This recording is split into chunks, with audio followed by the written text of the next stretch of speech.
Okay, so this demonstration is going to kind of go along with our lesson on Vincent van Gogh, but also kind of an introduction to new way to use materials. As we saw in the video, Vincent van Gogh's work in post-impression used a lot of short detached lines with his colors, very thick brush strokes that almost created a sculptural effect on his paintings. And the short detached line that he used in his paint strokes sort of evoke that feeling of movement in his paintings, even when he was doing still lifes. So today we're going to be using just markers, washable markers. It is important that they're washable and not permanent markers. I have a cup of water and one paintbrush. Okay, so I'm going to quickly here sort of sketch out a small version of Vincent van Gogh's Sunflowers. Um, so when I do this, I just kind of put in little, like where the center of the flower would be, and then kind of quickly go out from there, um, just to give myself an idea of where I'm working from. Um, and also those are kind of where the darker spots in my painting will be. Um, so I've got that planned out. I don't know, here I can hold it up a little bit closer so you can kind of see a little better what I did. I just did that lightly with a pencil because I don't want it to show through on my painting. All right, so from there, and I'm going to have to work kind of quickly because you need the marker on your paper to still be kind of wet. What's going to happen is when I add the water with the brush to it, you'll see that the color from the marker will spread. And so it'll give it almost the effect of a watercolor painting, but you'll still get those lines from the marker. So without further ado, I'll get started so you can understand better what I'm talking about.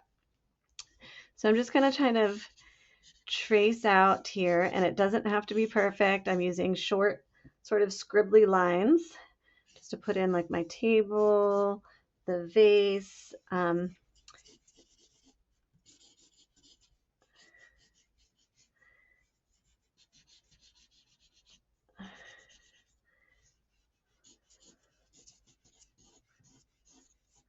Okay, and staying with that same color family, I'm going to use some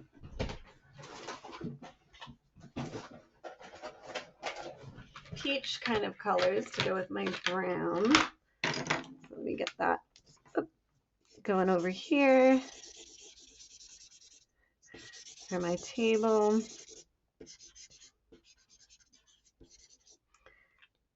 And some yellows. So I do vary between using the tip of the marker and then the sort of fatter edge.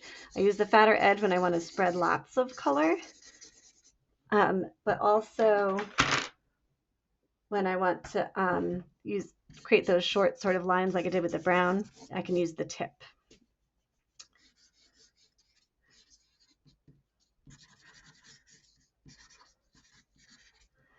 Okay, and let's get some other brown shades for the bottom of my vase here.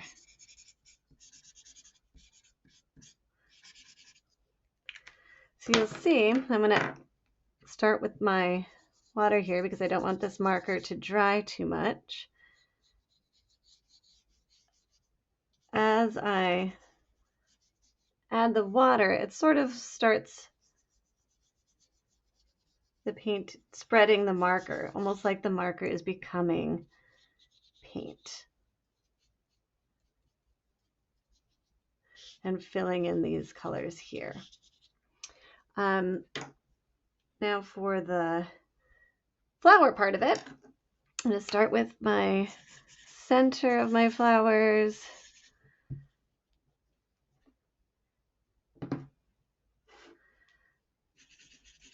They're facing different directions here, just so I remember where those were. And I'm going to go in with some greens. I'm going to do a little downward facing flower here. Now you notice I'm still just using kind of those light scribbly lines. And now for my petals.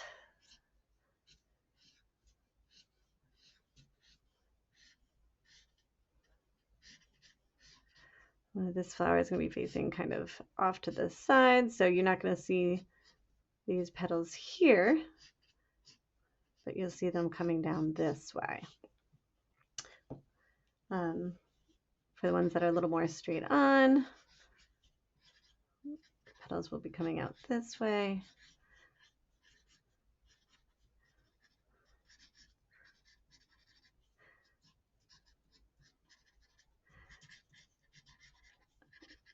And overlapping. Now I don't want these oranges to dry, so I'm going to stop with these flowers here. And I'm kind of layering the orange, the sort of darker of the colors at the bottom there, closest to the center of the flower. And I'm going to add sort of peach because that's really just a tint of orange from that. So again, just using sort of light, sketchy lines.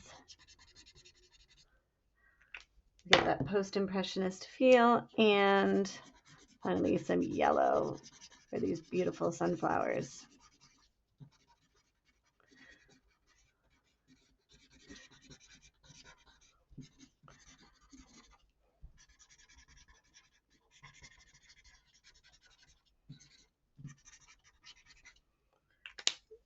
Okay. And I know it just looks a little bit scribbly and messy, but that is sort of the effect of that post-impressionist painterly style. Lots of short detached lines, sort of creating a sense of movement. I'm not going to go through, I think just for time's sake, all of this painting. But you can see here as I go through and wet, it starts to create more of a painterly feel. I'm going to move on to the background to show you how that works. Now I'm going to choose blue. Van Gogh often used complementary colors, and blue and orange are complementary colors, meaning they help make each other stand out and pop. And yellow and violet are complementary colors. And because blue and purple, not only are they both cool colors, but you need blue to create purple. They do blend well. They're analogous colors, so they mix well. You're not going to get brown when you mix them, but you will get brown if you mix the blue and purple with the sunflowers. So towards these edges here, you kind of got to be careful not to be mixing and blending. But that's why I do my lighter colors first, the warms colors, sort of let that dry a little bit before then I go back over with the darker colors.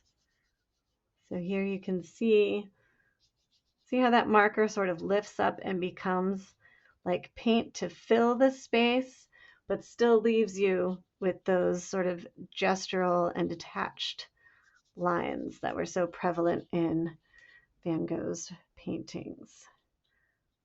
You can go all the way to the edge, kind of fill this up, careful along those lines. And notice when I'm mixing, I'm taking my brush in the same direction that my lines are going. So for the flat background, I'm making horizontal lines. I'm also going to be doing that with my brush when I'm blending it. All right. And so that is that. I'll put up a picture so you can see the finished piece and decide if that's something that you want to try with a still life of your own. If you have a vase of flowers, or I don't know, a candle, some kind of shoe, whatever you want to make your picture of, using the markers and then adding the water to create sort of a watercolor painting, but that has that post-impressionist style to it. would be a great thing to sort of stretch and explore to try for this week in your art lesson. Can't wait to see what you all come up with. And also, I think I put on there, you could also use this style for a landscape painting if you wanted to do, or a seascape or a cityscape, just like we saw in the video, Van Gogh's cityscape. You could do something like that. Anyway, hope you enjoyed this, and I can't wait to see what you all create. Until next time.